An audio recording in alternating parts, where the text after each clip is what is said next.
கர்த்தருடைய வார்த்தையை உங்களுக்கு தீர்க்க தரிசனமா சொல்றேன். காலதாமதத்தோடு ஓடிக்கொண்டிருக்கிற அன்பு தேவனுடைய பிள்ளையே, காலதாமதத்தை நினைத்து நினைத்து வருத்தத்தோடு இருக்கிற தேவனுடைய பிள்ளையே, ஆண்டவரே எனக்கு நீர் என்ன தருவீர், ஆண்டவரே நீர் எனக்கு என்ன செய்வீர், இவ்வளவு லேட் ஆகுதே ஆண்டவரே, இவ்வளவு காலதாமதம் ஆகுதே, என்னைக்கு நீர் என்னை சாட்சியாய் நிறுத்துவீர்.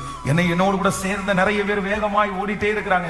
நான் பொறாமப்படல ஆண்டவரே, நான் அவங்கள பார்த்து துக்கமும் படல ஆண்டவரே, ஆனா நான் காலதாமதமா ஓடுறதுனால எல்லாமே எனக்கு லேட் ஆகுது, எனக்கு இனி திரும்பி அது மாதிரி கிடைக்காதோன்ற என் மனசுக்கு வருத்தமா இருக்குது. நீ எப்படி எனக்கு செய்ய போறீங்க, எப்படி செய்ய போறீங்க, இத்தனை வருஷத்தை நான் எப்படி ஆண்டவரை ஈடு கொடுப்பேன், இத்தனை வருஷத்துல வேகமா நான் எப்படி ஆண்டவரை ஓடுவேன். ஆனா கர்த்தர் உங்களை பார்த்து கர்த்தர் தீர்க்க தரிசனமா சொல்றாரு, நீ பயப்படாத மகளே, நீ பயப்படாத மகனே, அவர்களுக்கு என்ன கூலி கிடைத்ததோ, அவர்களுக்கு என்ன கூலி கொடுத்தேனோ, அவர்களை எப்படி நடத்தினேனோ, ஹல்லேலூயா, அதை விட மேலாய் உனக்கு நான் செய்வேன், அதை விட ரொம்ப பெஸ்ட்